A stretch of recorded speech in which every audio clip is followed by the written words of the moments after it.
Dahulu kala, di negeri Mesir yang megah, hiduplah seorang raja yang sangat jahat bernama Fir'aun. Dia sombong sekali, sampai-sampai mengaku dirinya Tuhan. Suatu malam, Raja Fir'aun bermimpi buruk. Dia bermimpi, kelak akan muncul seorang kanak laki-laki yang menghancurkan kerajaannya. Karena takut, Fir'aun menyuruh prajuritnya untuk memburu semua bayi laki-laki di seluruh negeri Mesir. Seketika suasana di negeri Mesir menjadi mencekam. Setiap keluarga menjadi cemas anaknya akan diambil oleh prajurit Fir'aun. Ibu Yokhebed sangat gelisah. Namun atas perintah Allah, Musa dihanyutkan di dalam keranjang kecil.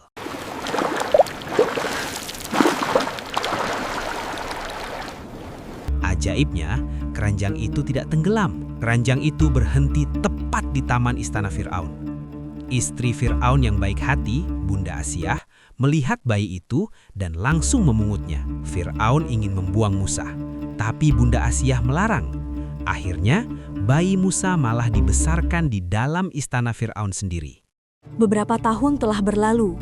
Musa tumbuh menjadi remaja. Di balik tembok istana Fir'aun yang megah dan penuh kemewahan, hati Musa muda tidak pernah merasa tenang. Ia sering menatap keluar, merasakan ada jeritan tertahan di balik debu kota Mesir. Ia pun memutuskan untuk keluar, berjalan menyusuri ganggang kumuh tempat kaum Bani Israel tinggal. Disinilah matanya terbuka lebar. Ia melihat kaumnya sendiri hidup dalam rantai perbudakan, dihina, dan ditindas tanpa ampun oleh pasukan Fir'aun. Amarahnya tak dapat lagi dibendung saat melihat seorang mandor Mesir menyiksa budak Bani Israel yang tak berdaya. Berita tersebar begitu cepat hingga ke telinga Fir'aun mendengar Musa baru saja menghabisi prajuritnya. Lalu Fir'aun menyuruh prajuritnya untuk mencari keberadaan Musa. Di malam itu juga, Musa dan dibantu kakaknya Harun membuat rencana untuk melarikan diri dari Mesir. Malam itu juga, Musa menanggalkan statusnya sebagai pangeran. Tanpa bekal, tanpa pengawal, dan tanpa alas kaki yang layak, ia melangkah keluar dari gerbang kota. Ia meninggalkan kemewahan Mesir, menyongsong gurun pasir yang luas dan tak bertepi.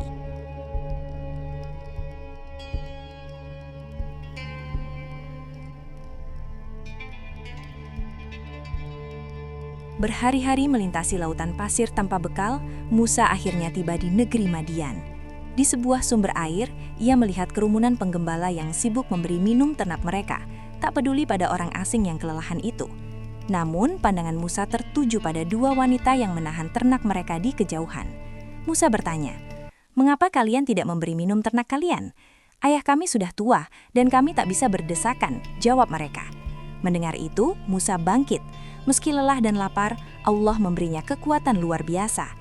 Dengan tangannya sendiri, ia mengangkat batu besar penutup sumur itu, memberi jalan air bagi ternak-ternak wanita tersebut. Setelah menolong tanpa mengharap upah, Musa menyingkir ke bawah naungan pohon. Dalam kesendirian dan rasa lapar yang amat sangat, ia berdoa dengan lirih. "Ya Tuhanku, sesungguhnya aku sangat membutuhkan kebaikan sedikit pun yang Engkau turunkan kepadaku." Allah Maha mendengar. Salah satu wanita itu datang kembali dengan malu-malu, mengundangnya ke rumah. Sang ayah melihat sifat kuat dan dapat dipercaya pada diri Musa. Di sanalah takdir baru bermula. Musa menikah dan mengabdi selama 8 tahun, jauh dari hiruk-pikuk Mesir. Di Madian, Musa menemukan kedamaian sebagai gembala dan seorang suami. Namun, takdir tidak membiarkannya terkubur dalam ketenangan. Seketika, seorang pengembara membawa kabar buruk dari Mesir. Kekuasaan Fir'aun membuat kaum Bani Israel menjadi sengsara. Dalam kegelisahannya, Musa melihat sesuatu yang asing. Di kaki Gunung Sinai, sebuah cahaya asing memanggilnya di tengah kegelapan malam. Api itu berkobar hebat di sebuah pohon hijau, namun tak satu pun daun yang hangus. Tak ada asap, tak ada suara kayu terbakar, hanya cahaya yang murni dan menyilaukan. Allah berfirman pada Musa, "Wahai Musa, apakah yang ada di tangan kananmu itu?" "Ini adalah tongkatku ya Tuhanku. Aku bertumpu padanya dan aku memukul dedaunan dengannya untuk kambing gembalaanku. Dan ada lagi manfaat lain padanya," jawab Musa. Allah menyuruh Musa melemparkan tongkat itu.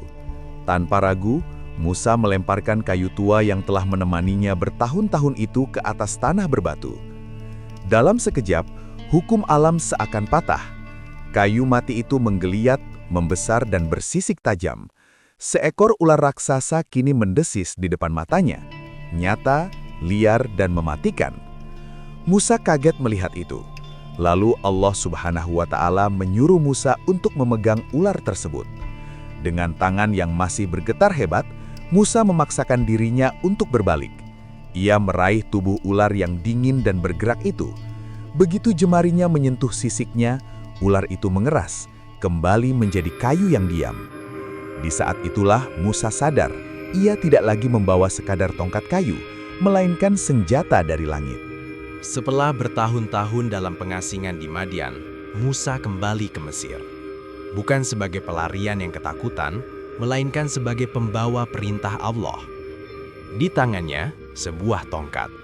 Di hatinya, perintah langsung dari Allah.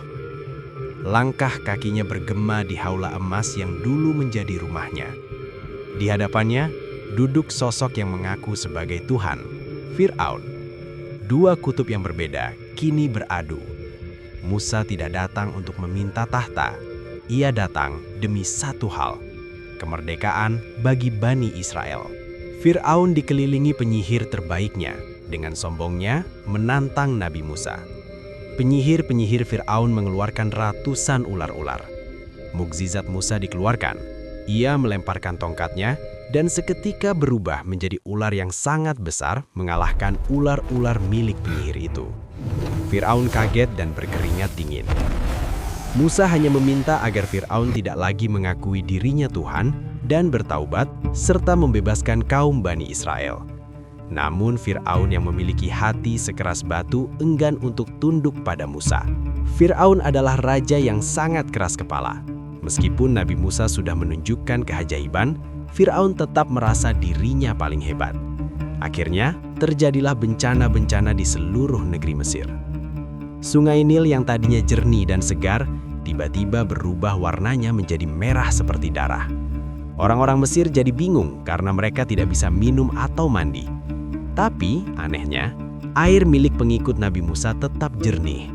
Tiba-tiba, jutaan katak muncul dari sungai. Katak-katak ini masuk ke dalam rumah, ke atas tempat tidur, bahkan sampai ke dalam panci masak Fir'aun.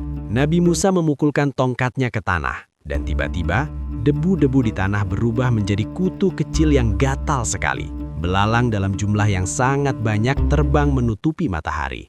Mereka hinggap di kebun dan memakan habis semua sisa tanaman yang ada. Mesir jadi kekurangan makanan. Selama 3 hari, seluruh negeri Mesir menjadi gelap gulita. Orang-orang tidak bisa melihat tangan mereka sendiri meskipun sudah menyalakan lampu. Setiap kali bencana datang, Fir'aun merasa takut dan berjanji akan melepaskan Nabi Musa. Tapi begitu bencananya hilang, Fir'aun ingkar janji lagi. Dia kembali sombong dan merasa tidak butuh bantuan siapapun. Setelah semua peringatan tadi, Fir'aun akhirnya menyerah sebentar dan membiarkan Nabi Musa pergi. Namun di tengah jalan, Fir'aun berubah pikiran lagi dan mengejar mereka dengan pasukan yang sangat besar. Nabi Musa dan ribuan pengikutnya berjalan jauh sampai mereka tiba di tepi Laut Merah. Mereka tidak bisa maju lagi karena di depan ada air yang sangat dalam dan di belakang mereka terdengar suara derap kaki kuda. Pasukan Fir'aun yang sangat banyak datang mengejar. Pengikut Nabi Musa mulai ketakutan. Mereka mengira akan tertangkap. Melihat orang-orang ketakutan, Nabi Musa tetap tenang. Beliau berkata, "Jangan takut, Allah bersamaku, Dia akan memberi petunjuk." Lalu Allah memerintahkan Nabi Musa melalui sebuah wahyu, "Pukullah laut itu dengan tongkatmu." Nabi Musa mengangkat tongkatnya dan brak, beliau memukul air laut. Tiba-tiba terjadi keajaiban yang luar biasa.